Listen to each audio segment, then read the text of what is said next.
What the judge just read to you is called the jury charge. He's going to give you a copy of it. But essentially, it's the law in this case that's going to apply to your deliberations. And then each portion or section of the law that's explained in here has what we call an application paragraph. It explains how you apply the facts and the evidence that you've heard. That's not me, guys. Just so y'all know, it's the courtroom. Of course, they will start with opening statements, and you can't hear a word coming out of this man's mouth. Let me see if I can find. I'm pretty sure it's the courtroom feed, but let me go check the other news channel just in case, okay? Give me 1 second. I don't know what this is about because we heard the judge pretty good.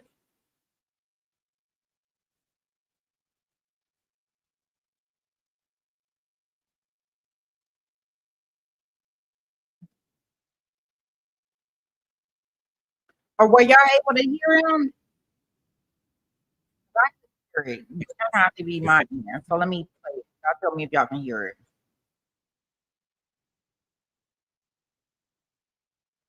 During this trial, whether it's testimony or video, and how it applies to this case. So it's just guiding you in your deliberations. And we're going to talk about the charge here in a moment. I mean, it's 21 pages long. You guys sat here for a bit while we were reading it. We'll talk about it here in a moment, but first I want to talk to you about a couple of things. When I'm done speaking, the defense will have the opportunity to speak to you, and then you will hear from Mr. Jordan last. That's because the state has the burden of proof. So the law says that we talk first and then we talk last. But one of the things I wanted to talk about before we get started is we've heard a lot of testimony over the last couple of days. The law is complicated, but it's actually pretty simple. Why? Because look at your fellow jurors around you. Each one of you has a different profession. Each one of you lives in a different part of town. Each one of you has a different background, but every one of you is a member of our community. Every one of you is a member of Harris County. And together, the 12 of you, the 14 of you even, represent our community. The one thing that we're asking is don't leave your common sense at the door. Don't leave all the things that you know in your gut and your instinct tell you at the door. Apply the facts to the law, but don't leave your common sense at the door. The next thing I want to talk to you about is the law itself. Okay? The defendant is charged with the offense of manslaughter.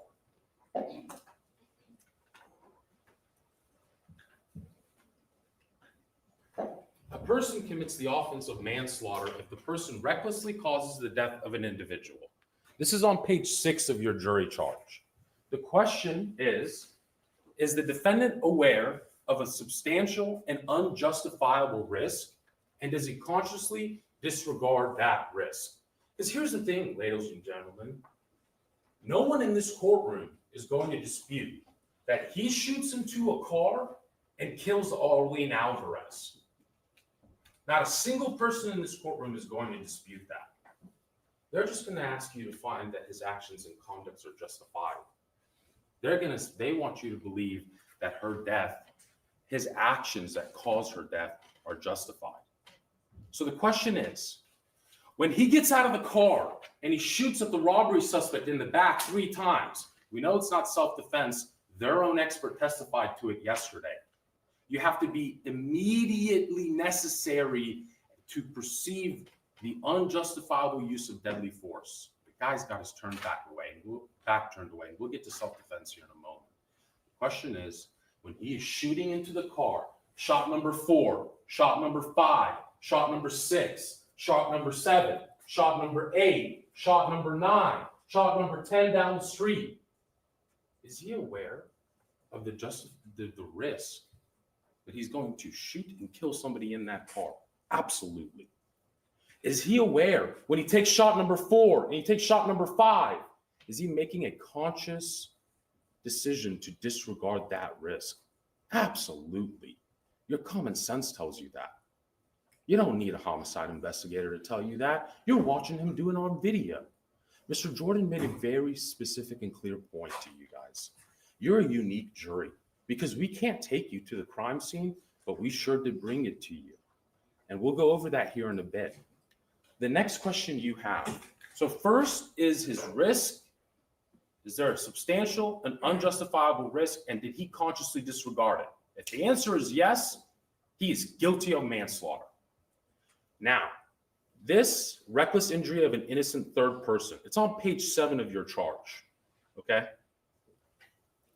What this law says is before you get to self-defense, before you get to defense of a third person, before you get to defense of property, you have to answer this question. And you will see that that is exactly how it's laid out in your charge. Is he guilty of manslaughter? Did he recklessly kill an innocent third person? If the answer to this question is yes, you don't go to self-defense. If the answer to this question is yes, there is no defense of a third person. If the answer to this question is yes, there certainly isn't defense of property. And that's what the law says. Before considering whether the defendant is not guilty because his use of force was justified by self-defense or defense of property, you must consider whether those particular justifications are available to the defendant.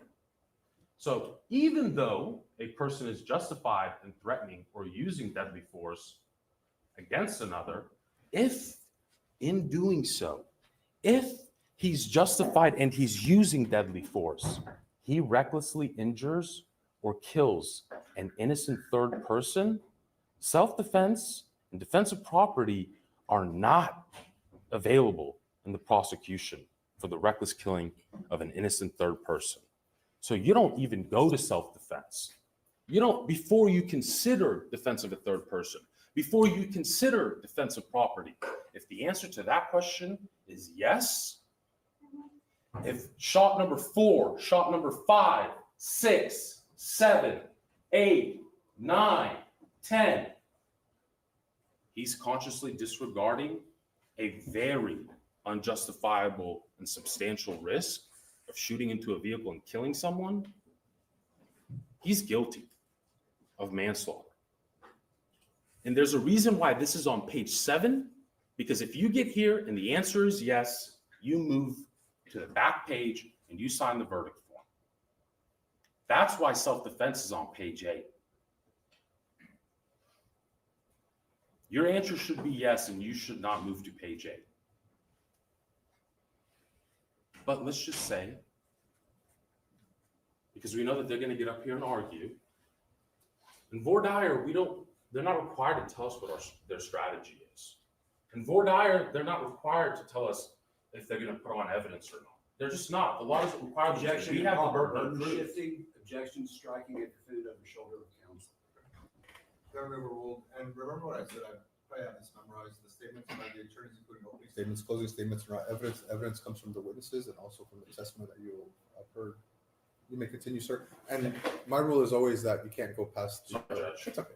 Just a friendly reminder. We have the burden of proof. We have the burden of proving to you beyond a reasonable doubt that he is reckless when he shoots into a car that he can't see into. We have the burden of proof that he loses sight of the robbery suspect, and then Alvarez's truck comes down the road, the next thing catches his eye, and he's just unloading into that vehicle.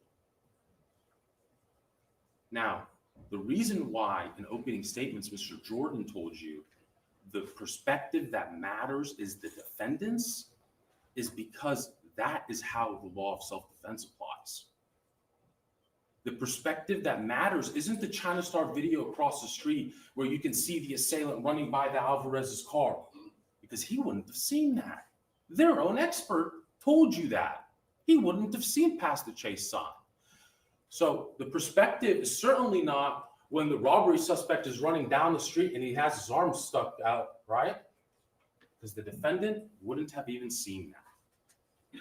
The defendant, as it pertains to self-defense, the question is there an immediately necessary reason to respond to the use of unlawful deadly force to prevent the other person's imminent commission of an offense, to prevent the imminent commission of an offense? So Look, Mr. Taravella, their own witness, admitted it. When the robbery suspect has his back turned, not self-defense when he shoots shot number 1. We all know in Texas, you can't shoot a person in the back and then claim self-defense. You just can't. That's a misstatement of the law. The law is in the jury charge. Refer to your jury charge. If a person is running away from you after they've committed an offense, you can certainly shoot at their back to get your property back, but you can't shoot at their back and use deadly force unless you're presented with the imminent use of deadly force. Their own expert, I asked him very specifically, first shot, self-defense, yes or no? Nope. Second shot, self-defense, yes or no? Nope. Third shot, self-defense, yes or no? Nope. Fourth shot, self-defense, yes or no? Oh, wait, the fourth shot, the one where in State's Exhibit 108, that video we compiled, remember that one? We talked about it with Zachary Caldwell. You guys remember that video? That video shows you the sound frequency of shot number 4 is the same exact sound signature as shot number 1, as shot number 2, as shot number 3, as shot number 5, as shot number 6, shot number 7, and shot number 8, and shot number 9.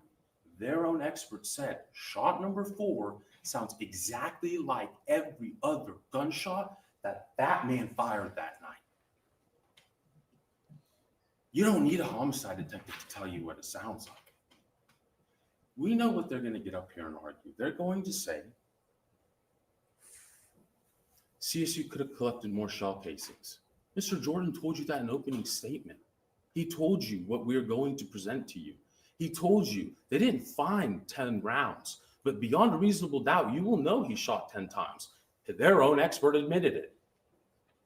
He told you they found the casings next to the grate and a couple next to the ATM, and that's exactly what the evidence showed. He told you that the trajectory at which the gunshot is fired is perpendicular to the vehicle, and that's exactly what the experts testified to. They called Andrew Taravella, a crime scene reconstructionist who sat on this stand right here and didn't testify to anything that Shelley Rossi testified to, our reconstructionist, but instead went to a field he's never been certified as an expert in, never testified as an expert in, and wanted to comment on surveillance video that was compiled by an actual licensed digital forensic analyst. Notice how I kept asking him, you keep saying that those tapping sound is gunshots, but you keep using the words, I believe they're gunshots. Are they gunshots or not? And his response was, well, I can't say that they're gunshots. Regardless of the fact, the defendants already started shooting at the back of the robbery suspect. Regardless of the fact, when he sees a vehicle coming down the roadway and the windows are up and the vehicle is tinted and he cannot see a firearm at that moment, we know he's not in fear of deadly force being used against him. He's the one that's running into the middle of the grassy area and shooting at a car that he can't see into. We're not asking you to leave your common sense at the door. You guys are reasonable. What would a reasonable person do? You guys are reasonable. Don't leave your common sense at the door. What would a reasonable person do? And it's not self-defense from the perspective of the defendant. No. The law specifically says a reasonable belief means a belief that an ordinary and prudent person would have held in the same circumstances as the defendant. This is why this is important.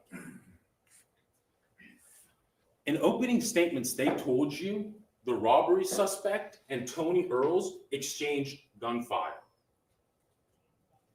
That's what they told you. They told you that when Tony Earls gets out of the vehicle to pick up his keys, he gets shot at. Not true. The video evidence tells you that. It's just not true. He gets out of the car and he lets off 3 rounds in the direction of a man that's fleeing with his back turned to him. And you can tell that from a surveillance video. Same way you can tell he shoots 10 times. You don't need 10 cartridge casings to tell you that. We watched on the video. State's exhibit number 108. Go back in the back, watch that 3 times, start your deliberations. You won't spend too much time past page 7. But here's the thing. Self-defense is from an ordinary, prudent, reasonable person in the circumstances of the defendant. Not the defendant, but an ordinary, reasonable person. So then the question becomes, okay, well, is he trying to get his property back? Because I asked Mr. Tarabella that.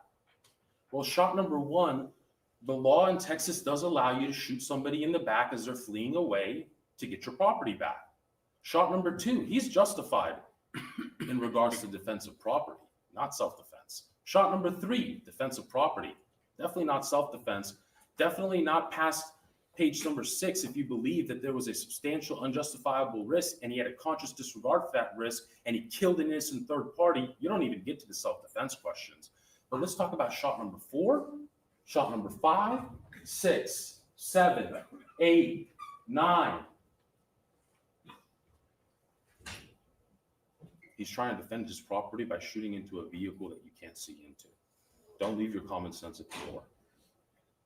Shot number 10, he points his firearm, and their own expert actually said it. He points his firearm as the vehicle is moving. He's already dropped his phone and his keys and picked them both back up. He's now in a moving vehicle. He opens the door to the vehicle. He sticks a gun out, and he shoots into the middle of an intersection, dropping his phone and his keys that he just picked up. And I asked Mr. Taravella, he shot into the middle of an intersection. And their own expert said, actually, I don't know where he shot. What do you mean you don't know where he shot? You said you went to the crime scene. Is there an intersection after that frame or not? He said, yeah. I was like, the reason you don't know where he shot is because he could have been shooting at Armando Alvarez as he's standing outside of the car. He could have been shooting at the vehicle when it has its brake lights stopped, flashing in his direction. And then he peels off after shooting and he goes in the opposite direction. They want you to believe that it was reasonable and he was trying to get his property back.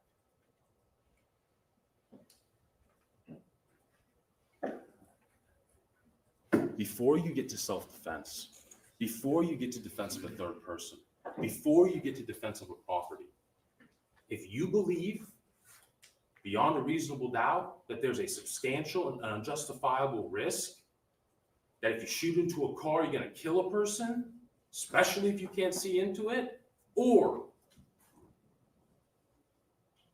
he has the conscious, objective disregard for that risk when he turns that gun on gunshot number 4, and Armando and Wendy Alvarez are looking at this man shooting into their vehicle on the way to go get pizza with their 9-year-old daughter in the backseat. He's guilty of manslaughter. And if he kills an innocent third party, if you believe he killed Arlene Alvarez because he was reckless about the way he's even handling the firearm that night, shooting with one hand, jumping around, you don't go to self-defense. You don't entertain defense of a third property. And you certainly don't entertain defense of a third person. Don't leave your common sense at the door. The 12 of you are reasonable. The 12 of you are members of Harris County. And at the end of closing arguments, you're going to start your deliberations.